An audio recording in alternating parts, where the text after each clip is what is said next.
Hello hello चलो चलो भाई चलो। एक बार उनसे बात कर लें फिर आपसे बात करेंगे, ठीक है? एक बार पहले उनसे बात चलो चलो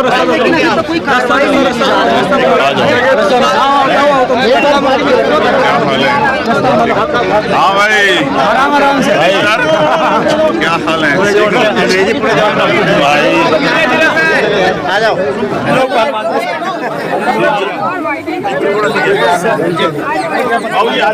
उधर एक बार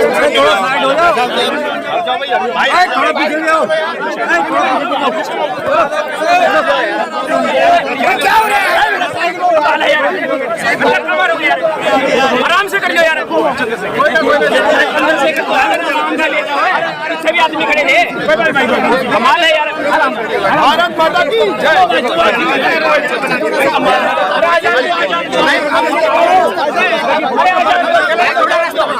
फोटो बात नहीं कर रहे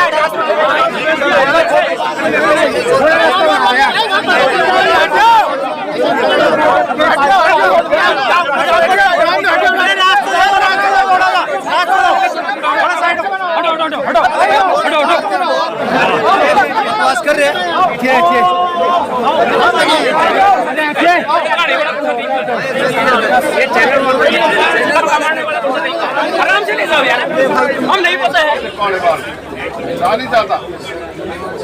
काला रंग कोई बुरा रंग नहीं होता, लेकिन रात कल की जो रात थी वो वाकई में बहुत डरावनी थी। डरावनी इस वजह से थी कि ये दिल्ली है, देश की राजधानी, ये कोई गांव नहीं है हमारा, ये देश की राजधानी है और ये जंतर मंतर है, इसकी अपनी एक पहचान है कि यहाँ अगर किसी को भी कोई समस्या है और उसकी सुनवाई नहीं हो रही तो वो अपनी बात यहाँ आके कह सकता है। लेकिन रात जो हुआ है मैं उस बात को बहुत ही निंदनीय मानता हूँ और उसकी कड़ी शब्दों में निंदा करता हूँ। उसका कारण ये है, कोई अगर आप दूर तक भी देखो कोई बात थी नहीं भाई, सबको पता है मौसम खराब था, लेकिन अगर पुलिस ने सरकार के इशारे पे तय कर लिया कि इन्हें बच्चों को, ये जो हमारी छोटी बहनें और भाई बैठे इनको तंग ही करना है, जिसे तंग करना है वो तो शू बहाने बना ले। जिन तख्तों की तो लड़ाई बताए हैं, तख्तों की लड़ाई है, ये तो लकड़ी के तख्ते तो हमारे यहाँ खूब खड़ी हैं, मगर सवाल ये है कि उन्हें ये नहीं दिख रहा कि वो बच्चियां हैं भाई। ये वो कोई पक्की जगह थोड़े साफ सुथरी, कोई कीड़ा कांटा कुछ भी आ सकता है, नुकसान पहुंचा जा। जिनके लिए लड़ रहे हैं अगर उन्हें कुछ हो जाए फिर कौन जिम्मेदार होगा? तो कल जो अपमान हुआ है वो अपमान असहनीय है भाई। हम भारत में महिलाओं की पूजा करते हैं, बहन बेटियों की पूजा करते हैं, उन्हीं बहन बेटियों के साथ वो तो बेटियां भी आप समझिए, वो बेटियां जिनकी वजह से हमने गौरव फील किया, जिनकी वजह से हमारे दिल में जो ना उत्साह भरा हो कि हमारी बेटी ने हमारा मान बढ़ा दिया, हमारी बहन ने हमारा मान बढ़ा दिया, उन बहनों को जिस तरह से मैं तो कह भी नहीं पा रहा, ये खड़ा है भाई बजरंग, मैं तो कह भी नहीं पा रहा, ये सही भी नहीं है जिस तरह का अपमानजनक रवैया उनके साथ, ये तो किसी भी बहन बेटी के साथ होना ही नहीं चाहिए। और फिर खूब रुला रहे और खुश हो यार आपके भी बच्चे हैं, पुलिस प्रशासन के जो लोग हैं, पुलिस के प्रशासन के भाई आपके भी तो बच्चे हैं। क्या माहौल बनाया रात आपने यहाँ? कोई आ नहीं पा रहा है, मीडिया भी नहीं आ पा रहा है, जो भी आ रहा है उसे ठा के ले जा रहे हो, ऐसा कौन सा हो गया भैया? तो ये इतना डरावना था कि सब लोगों में रोष है, स्पेशली मैं तो, क्योंकि मुझे वोट डालनी थी, हमारे यहाँ चुनाव चल रहा है, अगर हम ही नहीं उसका समर्थन करेंगे तो फिर लोग कैसे देखेंगे? तो हमें वोट डालने से आने में लेट हुई, लेकिन सच ये है अब लड़ाई अंजाम की तरफ चली गई, निर्णायक होगी। अब हमें समझ आ गया है कि अब मांगने से न्याय मिलने का नहीं। देखो बाबा साहब अम्बेडकर एक कथन कहते हैं कि अन्याय करने वाले से अन्याय सहने वाला ज्यादा दोषी होता है। यहाँ अन्याय हो रहा है, अगर आप में से बैठा एक आदमी भी कह दे कि अन्याय नहीं हो रहा है तो मैं अपनी बात को गलत मानूं। यहाँ अन्याय हो रहा है, सरासर हो रहा है, और अगर सब लोग इस अन्याय पर चुप रहेंगे तो बात खराब हो जाएगी, फिर हम भी दोषी हो जाएंगे। हम दोषी नहीं बन सकते। इस बार हमने तय किया है कि सरकार को गिरफ्तारी के लिए 7 दिन का समय है। कितने दिन का? 7 दिन का। इसमें वो अपने 164 के बयान करा लो पुलिस के लोग, और जो फॉर्मेलिटी करनी है सब करा लो, क्योंकि हमने देखा है यहाँ 3 दिन में कानून बन जाता है यहाँ। सुप्रीम उसमें लोकसभा में, राज्यसभा में, और फिर राष्ट्रपति जी भी उसको वो कर देते हैं। 3 दिन में कानून बन जाते हैं देश के अंदर। अगर सरकार की न्याय देने की नीयत हो तो सारे काम हो सकते हैं। देखो, अगर लड़ाई होती सामान्य आदमी के साथ, आप इस बात को भी समझो, तो फिर इन्हें यहाँ बैठने की जरूरत नहीं। लड़ाई इतने ताकतवर लोग होते हैं जिन पर मुकदमा भी सुप्रीम कोर्ट के आदेश से लग रहा है, और फिर आगे गिरफ्तारी, और वो तो बहुत अलग की बात है। और फिर उन पे इतनी भी ताकत है, बताओ, यहीं तक उनके समर्थन के भी लगे बोर्ड। इसका मतलब सत्ता के संरक्षण में सारे काम हो रहे हैं। और मुझे ऐसा लगा भाई, जब तक हम डट के यहाँ नहीं पढ़ने के, जब तक कोई बात बढ़ने की नहीं, तो हमने अपनी तरफ से तो तय कर लिया है भाई। बजरंग यहाँ खड़ा है, हमारी बहनें भी यहाँ बैठी सुन रही है। इन 7 तारीख के बाद हम अपना जो है बोरी बिस्तरा यहीं घेर लेंगे।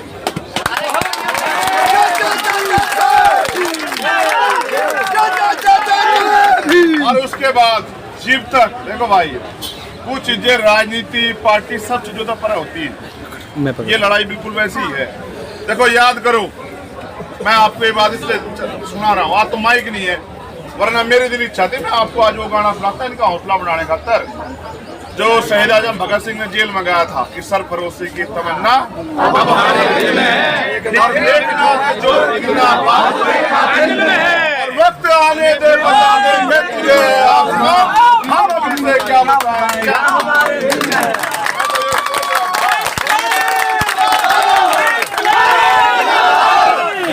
मैं जब जेल में था ना, मैंने एक बार भूख हड़ताल कर ली।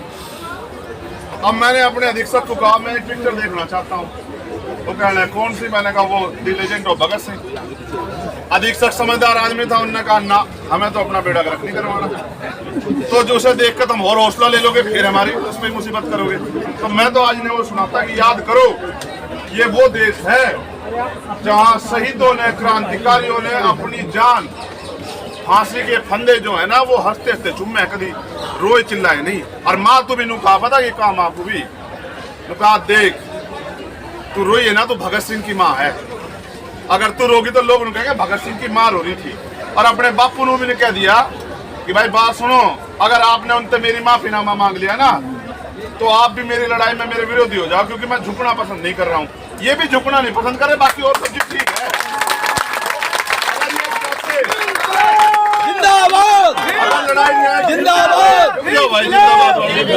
अगर लड़ाई न्याय की नहीं होती ना, FIR दर्ज होगी, ये भी चले जाते हैं। मगर इनको भी पता है FIR तो बहुत सारी है उन पे, FIR से कुछ नहीं हो रहा है। न्याय जीव होगा, जीव हमने पिछली बार भी कहा था, फेडरेशन के अध्यक्ष पद को वो छोड़ दे। उसके बाद जीव कोई स्वतंत्र एजेंसी उसकी जांच करे, और फिर तीसरी बात उनकी सबसे पहले गिरफ्तारी। ये तीनों में तो कोई भी काम नहीं हुआ। भाई बात सुनो, देखो, सरकार अगर न्याय के पक्ष में होती तो सरकार का भी जमीर होना चाहिए। देखो, कोई भी सरकार हो, इंसान, वो रीढ़ की हड्डी वाला होना बहुत जरूरी है, उसका जमीर होना बहुत जरूरी है। जो आदमी को देख के बदल जा, वो फिर आदमी जमीर वाला नहीं हो सकता। हम उस दिन भी इस बात पर खड़े थे, पहले वो फेडरेशन पद का अध्यक्ष। एक मिनट भाई, मैं ये बात भी स्पष्ट कर दूं, एक मिनट भाई भी दूंगा जवाब, मैं ये बात भी स्पष्ट कर दूं, ये जितने लोग थारे आसपास सारे थारे नहीं, ये भी याद रखिए, ठीक है? ये बात सुनो, हमारे यहाँ पे एक कहावत है कि जो दुश्मन सामने खड़ा उससे लड़ा जा सकता है, लेकिन जो पीठ पीछे खड़ा उससे नहीं लड़ा जा सकता। ये जो भीतर घात है, जो घर का वेदी लंका है, वो काम बड़ा खतरनाक है। आपके जो आसपास जो लोग बैठे हैं ना, ये जो उल्टे जो सवाल पूछ करते हैं, मैं एक ऐसा आदमी हूँ, मैं पिछली बार आया था आपसे, मैंने पता ये कहा था, या जितने लोग बैठेंगे मैं पार्टी और सबको कहा था कि मैं पार्टी बाहर छोड़ गई हूँ, अपना झंडा वंडा सब बाहर छोड़ गई, यहाँ आई हो तब इनकी मदद करने को आए हो। फिर भी अगर उस तरह की चीजें आ तो उसका मतलब ये है कि बहुत सारे लोग उनके ही बैठे हैं जो उल्टी सी बात छोड़ते रहेंगे। भाई कुछ ही कह लो, बात सुनो, पिछली भी जीतते थे, यहाँ भी जीतेंगे। इसे भी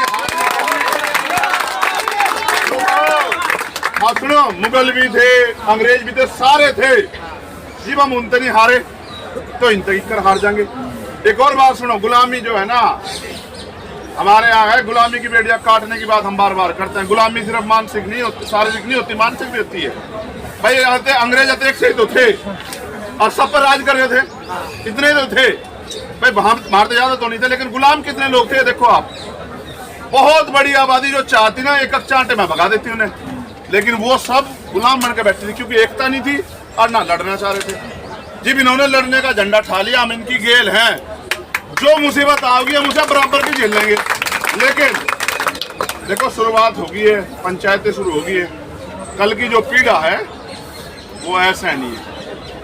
अगर इनमें जरा सी इंसानियत होती है, खुद ही कहते कि बहन बेटियों अपनी ये व्यवस्था ऐसी कर लो कि थारा भी मान बचो जा। क्यों भाई, ये सिर्फ किसी एक जाति धर्म की बहन बेटियां, इनकी नहीं बहन बेटियां लगती भाई, ठीक है? भाई देश की तो जीव हो जी भी मैं डल्ला में, ये भी तो हक मांग रही, फिर देश की क्यों है? फिर तो हरियाणा की है, फिर तो ये जाति के नाम पे है। फिर तो देखो बात सुनो, ये लड़ाई को भटकाओ जाएंगे, भटकानी है ही नहीं बिल्कुल भी, इसलिए नहीं भटकानी। सोचो इनके पीछे तो सपोर्ट भी है, इनके लोग, इनकी पहचान भी है, इन्होंने खुद भी गौरवान्वित फील कर, ये खुद भी मजबूत हैं। रात हमने देखा श्रेणियों तो लड़ रही थी, आंसू को छोड़ दो तुम, आंसू तो जी आदमी भावुक हो जाना, उम्मीद हो जा ही जाए, अन्य तो लड़ तो रही थी, बताओ लड़ रही थी नहीं लड़ रही थी। मगर सोचो सामान्य बहनों के साथ क्या होता होगा, बताओ ताकतवर लोग क्या करते, देखो सोच के देखो। फिर आप सोचो सही, जब यहाँ दिल्ली की सरजमी पे पुलिस इस तरह से होगी, जहाँ मीडिया भी देख रही है, मीडिया भी नहीं कह रही भाई यो क्या कर रहे हो, आप सोचो गाँव देहात बस्ती में क्या नहीं सहना पड़ता होगा।